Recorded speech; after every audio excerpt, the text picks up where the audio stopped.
Hello there. Just a very tiny short intro today. This is a new type of video for me. The premise is that you are a traveller, a weary stranger, and you are going to sit by the fireside with me and I will tell you a story. There are a few things to be mindful of and for me to apologise for, in fact. Firstly, I am really sorry that my microphone is visible. There are different ways to approach this and I'm interested to hear what you say. I do have other microphones that I could set up so they are out of view. However, I think this is my best microphone for audio purposes. So I hope that you don't mind. I know that it breaks immersion, but also I don't think you honestly think that I am sat here in front of a campfire. So let me know if that's okay. And also, along the same lines of the whole immersion thing, the camera that cuts out my background is a little wonky from time to time, and I wonder whether that's distracting. So my other option would be to just not be here at all, or for me to be in my normal little box, maybe make it smaller, more snug, and have my normal background of my flat, and then just have the campfire behind that. So let me know your thoughts. Thank you for your patience with me. Okay. Welcome, weary traveller. Fancy seeing you here.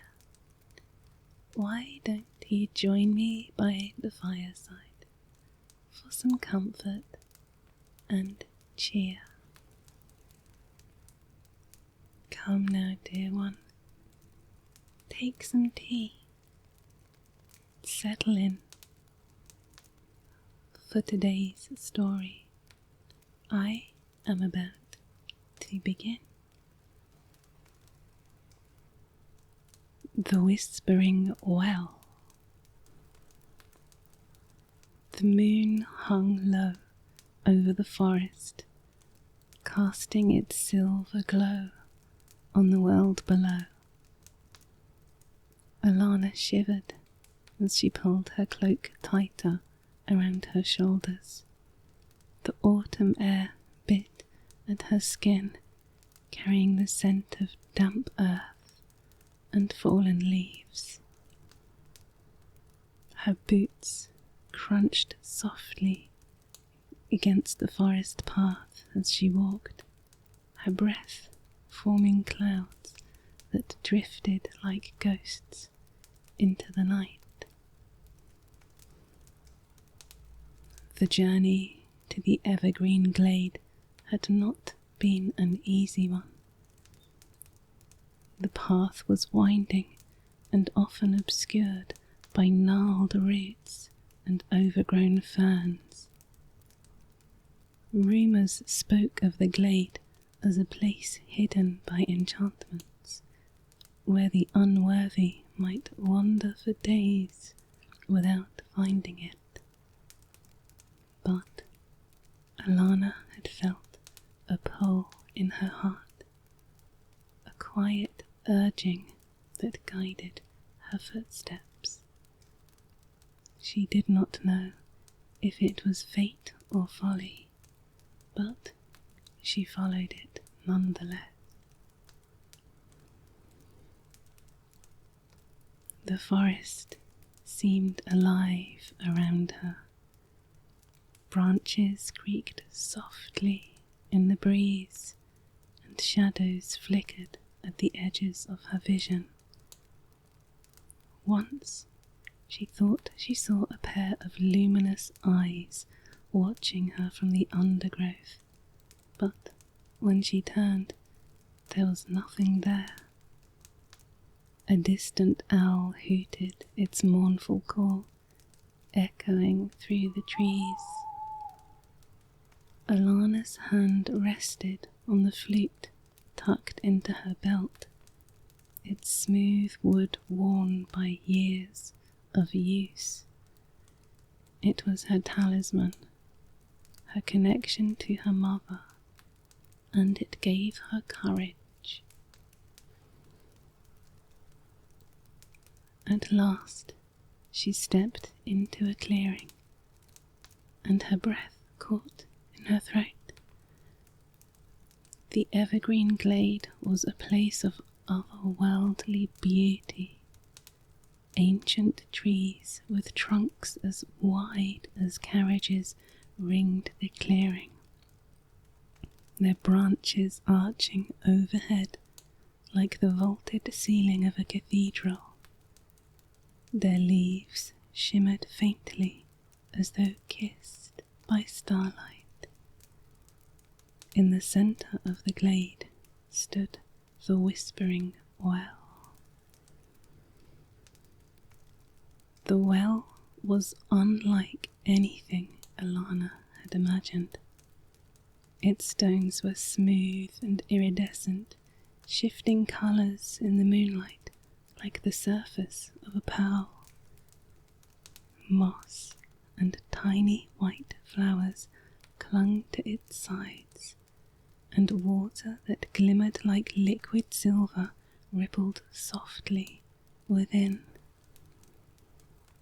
The air around it seemed to hum, a gentle vibration that resonated in Alanna's chest. She felt as though she was standing on the edge of a great secret. Alanna stepped forward, her footsteps muffled by the mossy ground. A sudden chill brushed against her neck, and she froze. A voice, clear and musical, rang out from above. "Halt, mortal. The Whispering Well is not for the likes of you." Startled, Alanna looked up to see a figure emerging from the branches of an ancient oak. It was a dryad, her form both ethereal and commanding. Her skin was the green of fresh spring leaves, and her hair cascaded down her back like a waterfall of ivy. Eyes as bright as emeralds regarded Alanna with suspicion, and her voice carried the weight of centuries. She wore a gown woven from strands of moonlight, and when she stepped onto the ground, flowers sprang up where her bare feet touched. Alanna's heart pounded, but she bowed her head respectfully. "I mean no harm," she said. Her voice trembled, but her words were steady. "I seek only the truth of my destiny." The dryad's eyes narrowed.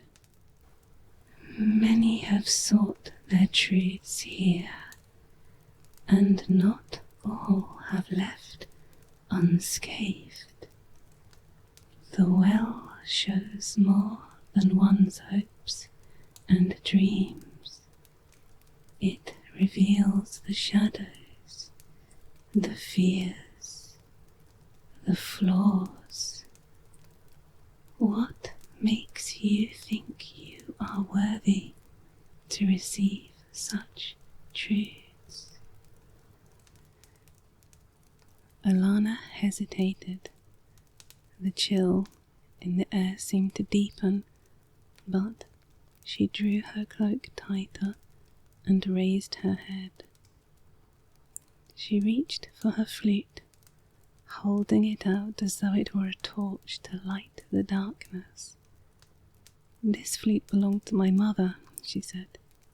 "She taught me that music could bridge divides and heal wounds. if I may not drink from the well, allow me to play a song, not to prove my worth, but to show my heart." The dryad's gaze softened, though her expression remained cautious. "Very well," she said, stepping aside.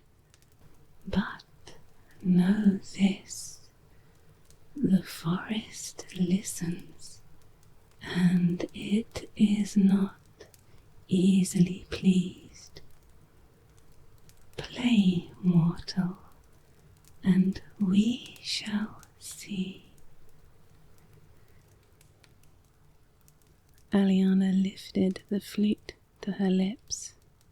Her hands shook, but she steadied them, drawing on memories of her mother's lessons.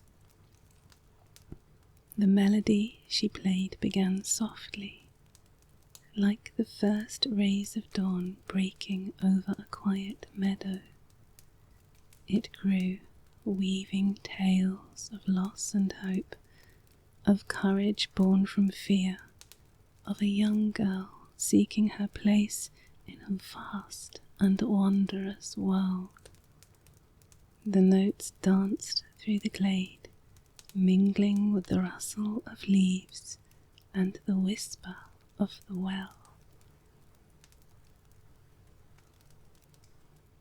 When the final note faded, the glade was silent. The dryad stepped closer, her eyes glistening with unshed tears. "Your music speaks a truth greater than any whispered by the well," she said. Her voice was quieter now, almost reverent. "You have a gift, Alanna, a gift to heal and inspire. Remember this as you walk your path." With a graceful wave of her hand, the dryad beckoned to the well. The silver water rose, forming a glowing orb that hovered before Alanna. "Take this," the dryad said, "but drink only when you are ready to face all that you are, both light and shadow." Alanna accepted the orb, its cool surface pulsing faintly in her hands. She bowed deeply to the dryad, gratitude and awe filling her chest. As she left the glade, the weight of the gift pressed on her, but it was not a burden. It was a promise, a purpose waiting to unfold. In time, Alanna would become a bard whose songs brought peace to warring kingdoms and courage to the faint of heart. Though she kept the orb close, she did not drink from it, for she had already found her truth in the music of her soul.